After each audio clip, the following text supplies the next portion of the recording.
এবার আপনারা চুপ থাকেন, তোমাদের পালা। আল্লাহর কি কাঁচা মান সম্মানের ব্যাপার চোখ হলুদ হয়ে যাবে। তাদের আওয়াজ জোরে হবে দেখবো, আমার আল্লাহকে বেশি ভালোবাসে। আপনাদের পালা, মালিক থাকবে। আমার চোখ হলুদ হয়ে যাবে। এবার দুই দিন এক হয়ে একটাই অবস্থা, এমন অবস্থা। দিলীপ বাবু চেনেন তো? কদিন আগে মালটা পড়েছিল না, মোল্লাদের চাকরি থেকে দেবো, মেরে দেবো, পুজো দেবো। আরে হ্যাঁ না, কিন্তু খুশির খবর আপনারা এতদিন পেয়ে গেছেন তো। তিলুদা বে করে 7 বছর বয়সে তিলুদার ইঞ্জিন গরম হয়ে গেছে। আমাদের সাথে লাগছিল এমন অবস্থা, তিলুদার চোখ হলুদ হয়ে যায়। না ঠিক, আরে বাঘের বাচ্চা বাঘের মতো গর্জন দাও। নাই দেখি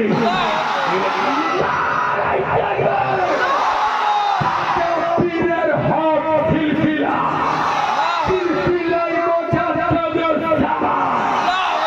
নারাই থাকবে, নারাই থাকবে, নারাই থাকবে।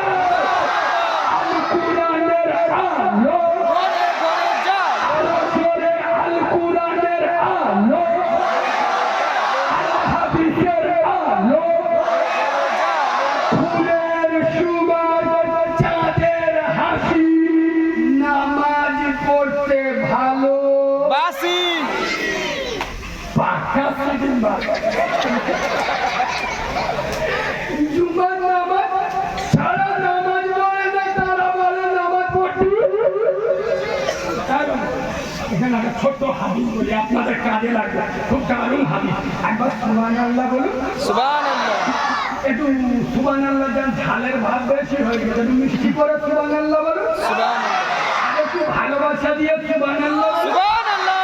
মদিনার মসজিদ নববীতে আল্লাহর নবী বলে যাচ্ছে, এই সিদ্ধার মুসলমানেরা, যারা ফজরের আযান শুনে ওযু বানিয়ে হাত থেকে পায়ে হেঁটে হেঁটে যারা মসজিদে এসে ফজরের নামাজ আদায় করে, আমি রাসূল বলে যাচ্ছি, কিয়ামতের ময়দানে যেদিন আরশের ছায়া ছাড়া কোনো ছায়া থাকবে না, আল্লাহ এদেরকে আরশের ছায়া তলে জায়গা দেবে।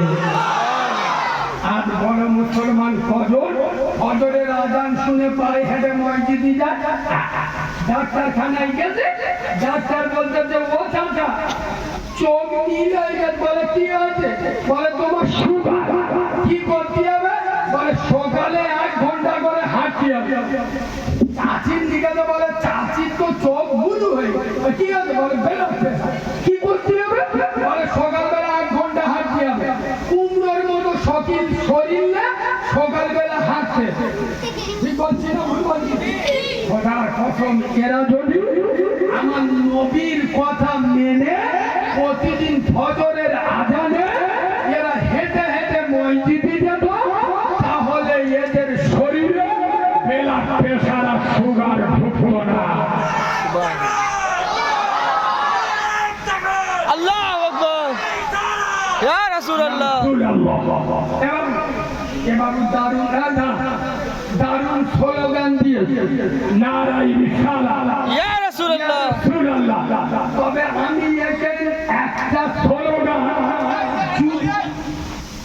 আমি একটা স্লোগান যুবকদের উপহার দিয়ে যাচ্ছি, একটা স্লোগান শিখিয়ে দিয়ে যাচ্ছি। যুবক ছেলেরা আমার স্লোগানটা মুখস্থ করে নেবে, যেখানে থাকো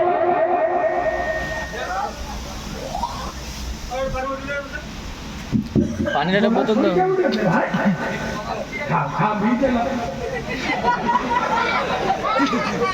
আমি 2 ঘন্টা ওয়াজ করতেছি, পানি খাই লক্ষ্মী ছেলে। বাচ্চা হচ্ছে একজনের, কষ্ট হচ্ছে আরেকজন।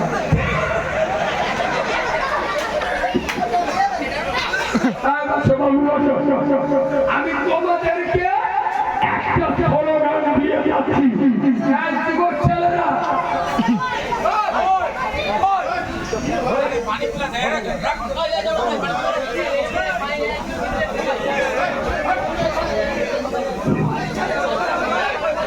আচ্ছা আমার নতুন জায়গা তো, এটা যদি হাওড়া হুগলি বা আমাদের 2 চব্বিশ পরগনা বা নদিয়া গদিয়া হতো, এমন বলতুম সেমনকে রক্ত বেরোবে। আদমের একটা মানুষের আদব থাকে, এদের আদব নেই। বলুন বলুন হুজুর বলুন বলুন। ভাই যুবকদের আমি একটা স্লোগান শিখিয়ে দিয়ে যাচ্ছি। যুবক ছেলেরা স্লোগানটা নোট করে নাও, আর স্লোগানটা জীবনের সঙ্গী করে নেবে। খোদার কসম দেহকালে শান্তি পাবে, পরকালে আল্লাহর দয়ার জান্নাতে জায়গা পাবে। স্লোগানটা বলবো যুবক ছেলেরা, শোনো, সকল সময় বলবে আপনা সব गुंबद खजरा कल भी था और आज भी है, मेरे नबी से मेरा रिश्ता कल भी था और आज भी है, बतला दो जरा गैरत मुस्लिम जिंदा है, उन पे मर मिटने की जज्बा कल भी था और आज भी है, लब्बाइक या रसूलल्लाह। সকলে পড়ুন লাব্বাইকা ইয়া রাসূলুল্লাহ, লাব্বাইকা ইয়া রাসূলুল্লাহ। আরে আমরা আমাদের নবীর জন্য জীবন দিতে রাজি আছি না নাই? জোরে বলুন। কোন ভারত সরকার, এ ভারত আমাদের, এ ভারতকে ভালোবাসি আমরা। মনে রেখো, ভারতের মায়েরা ভোট থেকে জন্ম দেয় না, ভারতের মায়েরা সাভারকারের জন্ম দেয় না, ভারতের মায়েরা এরা বীর আব্দুল হামিদের জন্ম দেয়, ভারতের মায়েরা মাওলানা আবুল কালামের জন্ম দেয়, ভারতের মায়েরা হাফেজ আসফাকুল্লাহর জন্ম দেয়।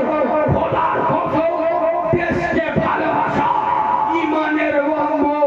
তবে শোনো, বাপকে গালি দাও ছেড়ে দেবো, মাকে গালি দাও সহ্য করবো, বউকে গালি দাও কিছু বলবো না, নবীর উপরে আঙুল তুলবে আগে কিছু দেখবো না, পেটে পা তুলবো, জিভ টেনে ছেড়ে দেবো। নারাই তাকবীর, নারাই তাকবীর।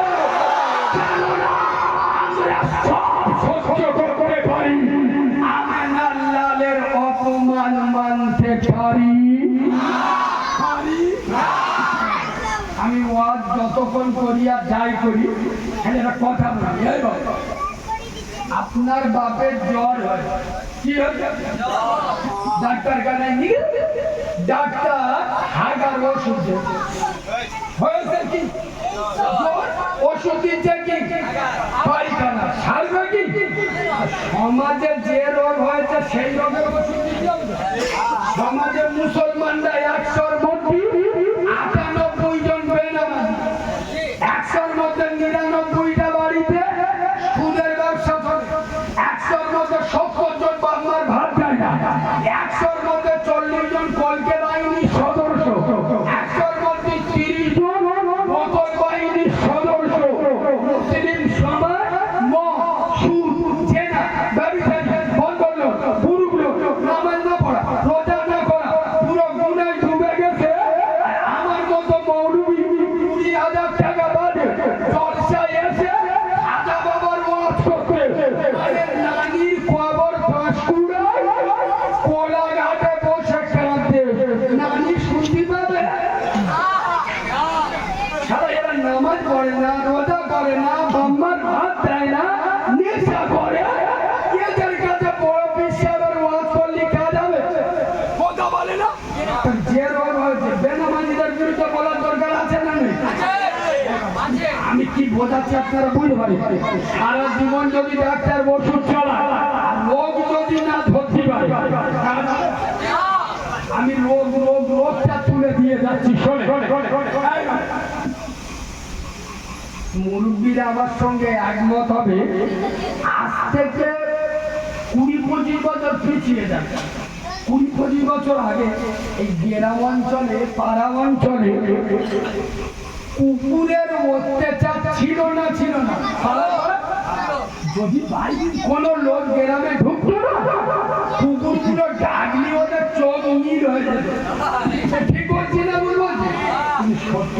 বলুন, আগের তুলনায় এখন গ্রাম পাড়া অঞ্চলে কুকুরের চাপ একটু কমে যায়নি? কেন বলুন তো? এখন মানুষ রূপী কুকুরের সংখ্যা বেড়ে গেছে। আমি প্রমাণ করছি, হাতে হাতে প্রমাণ করছি। এবং কুকুর সই কোথায়? আর কুকুর সই রাস্তায়, শুধু রাস্তায় নয়, বরং নির্জন রাস্তায়। বা দেখবে কোন পুকুর থাকে না, পুকুরের ঘাটের পাড়ে বা কলের ধারে, বা দেখবে বট গাছের গোড়া। আচ্ছা, যেসব মালগুলো চারা চারা মালগুলো ফ্রি ফায়ার খেলে, এরা ফ্রি ফায়ার খেলে কোথায়? বাজারে বসে? নির্জন রাস্তায়, বট গাছের গোড়ায়, আলের পাড়ে, পুকুর পাড়ে, কলের ধারে। আরে হ্যাঁ না, কুকুর রাত্রির বেলা সুতি গেছে, কুকুরের চমনি নেই, কুকুর সুতি গেছে একটু দূরে, ওর জায়গায় কটা মাল বসে গাড়ি মার মার মার মার মার। কুকুর তো বুঝতে পারে, বলছে তারা আমাদের ভাইরা ভাই নাকি বলি, আমাদের জায়গা দখল করে নিতে। আগে আমরা যাও, এরা ঘুমতো, আর এখন এরা জাগতেছে, আমাদের রেস করার সময় চলে। কুকুর আর সবের জায়গা পায় না, কুকুর গেরাম ছেড়ে মেন রোডে চলে যাচ্ছে। শোনো, এই যে সমাজে এত নিকৃষ্ট, নামাজ পড়ে না, রোজা করে না, বাবার ভাত দেয় না, হার হারাম মানে না, বড় ছোট জ্ঞান করে চলে না। আসলে আমি এই রোগটা ধরেছি আমার ছোট জ্ঞানে, আমি যতটুকু পেয়েছি গোড়াই গন্ডগোল। কোথায়? বনের ধান্না। যার জমি ভালো তার ফসল ভালো। যেসব মেয়েরা বিয়ের আগে স্কুল কলেজ থেকে ইউনিভার্সিটিতে বেড়াতে যাওয়ার নাম করে দীঘায় গিয়ে হাত প্যান্ট পরে ঝাম মারে, যেসব মেয়েরা বিয়ের আগে পার্কে হোটেলে বসে শরীরের অংশগুলো পর পুরুষকে দেখা, ওদের পেটে দিলীপ ঘোষ লোকের চিত্রানো হবে, অর্জুন সিং এর চানো হবে, আল্লাহওয়ালা ইমানদার মুক্তাফির জন্ম হতে পারে না। শোনো মুসলমান, সারা জীবন ওয়াজ শুনেছ, আর আজকে আমি একটা ওয়াজ করে যাচ্ছি। প্রথম শুনলি মনে হবে তো পূর্ণ ওয়াজ, কিন্তু শোনো, চমনি রয়ে যাবে। বড় পীর আব্দুল কাদের জিলানী, সুবহানাল্লাহ বলো। খুব গুরুত্ব দিয়েছে। মা হাত ধরে বড় পীর সাহেবের মাদ্রাসায়, এখন মাদ্রাসায় হুজুর বাচ্চা আব্দুল কাদের জিলানী, হুজুর বলতে বাবা পড়ো, আউযুবিল্লাহি মিনাশ শাইতানির রাজিম, বিসমিল্লাহির রহমানির রহিম। যে হুজুর বলেছে, বড় পীর সাহেব বলছে আউযুবিল্লাহ শুরু হলো, আগের গলায় দিয়ে থেমে। তখন ওস্তাদ বড় পীর সাহেবের মা ডাকা, মা তোমার ছেলে অন্য জায়গায় যে 18 পারা হাফেজ করে নিয়েছিল। মা বলছে হুজুর কি বলছো? হ্যাঁ, আপনার ছেলে তো 18 পারা কোরআনে হবে। মা তখন বলছে হুজুর আমি খুশি না। ভালো শুনে, ছেলে আব্দুল কাদের জিলানী কত পারার হবে? 18 পারা। মা বলছে আমি খুশি না, আমার দুঃখ হচ্ছে, আমার কষ্ট হচ্ছে, নিজেকে গিল্টি ফিল করছি। কেন? আমার তোমার ছেলে 18 পারা হবে, তুমি খুশি নয়? বুঝছেন না কেন?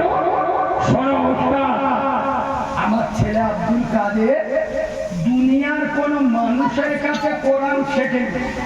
আমার আব্দুল কাদের, আমি ওর মা, আমি নিজে 18 পারা কোরআনের হাফেজ। ও যখন আমার পেটে ছিল আমি কোরআন পড়তাম, ও যখন আমার কোলে এলো কোরআন পড়তাম, ও যখন বিছানায় এলো কোরআন পড়তাম।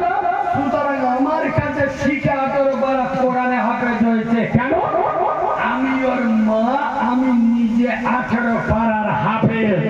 হুজুর আজ আমি ওর নারী ছেড়া মা, আমার আফসোস হয়, আমার দুঃখ হয়, আমার কষ্ট লাগে। আজ আমার বেটা আব্দুল কাদের 18 পারা হাফেজ। কেন? আমি ওর মা 18 পারা হাফেজ বলে আমার ছেলে 18 পারা হাফেজ হলো।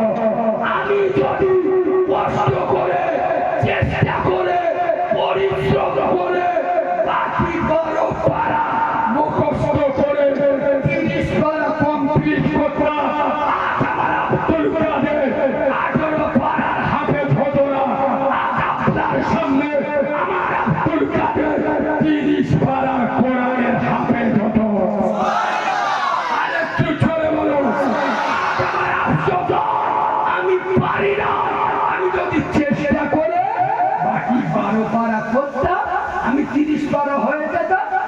ছেলে 30 পারা শিখে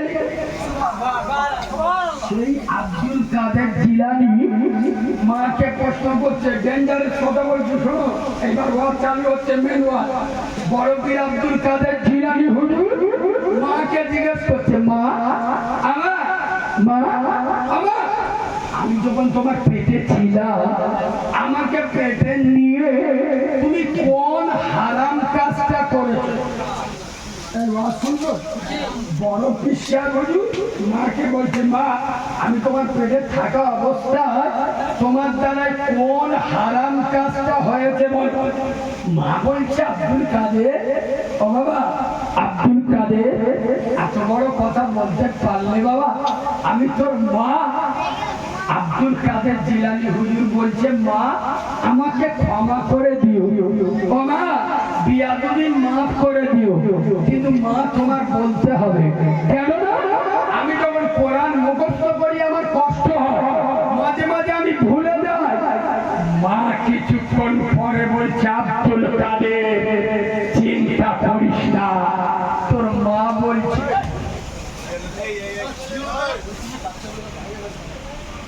আমি তোর মা বলছি আমার মনে পড়ে গেছে। কি আমার মনে পড়ে গেছে? আমার কি?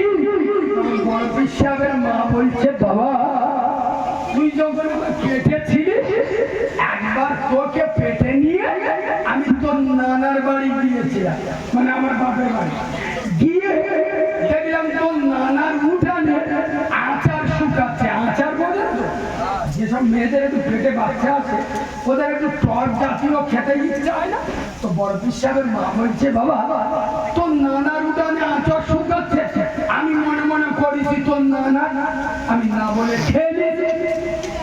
পরবর্তীকালে শুনি ওই আচারটা তোমার নানা ছিল না, পাশের বাড়ি। যদিও আমি পরে তাকে বলে দিয়েছিলাম, কিন্তু আমার না বলে খাওয়া হয়েছিল। বড় শিক্ষার মুসলমানের বাচ্চা, বড় পীরের মার মতো মা যদি সামান্য টেকনিক্যালি যদি না বলে খাবার কারণে এফেক্ট বড় বিশ্বাসের উপরে পড়ে, তোমার আমার মা আমাদের পেটে নিয়ে কটা হারাম কাজ করতে হিসেব আছে বলো? মেয়েদের যখন পেটে বাচ্চা আছে মেয়েরা কি অত ভয় লাগে?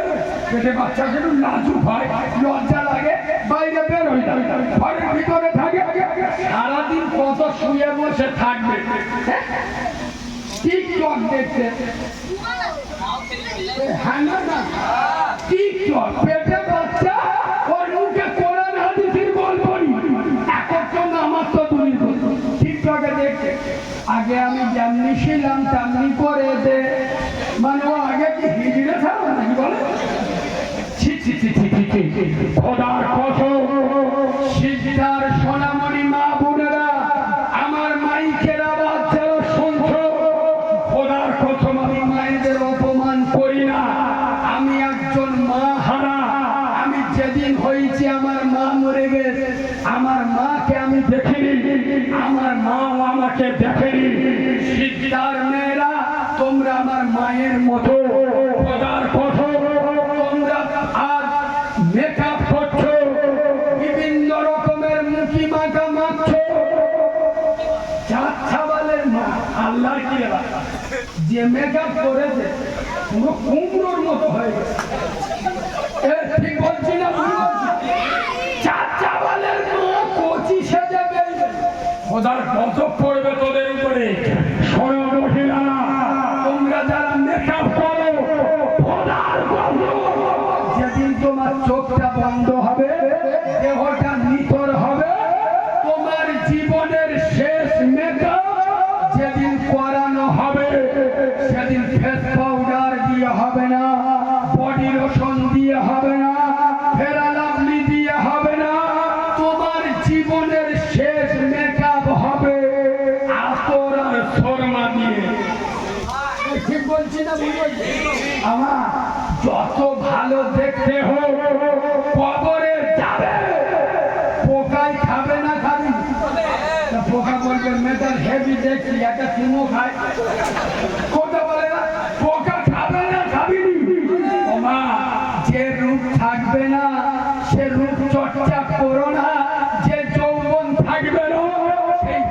মনের বড়াই করো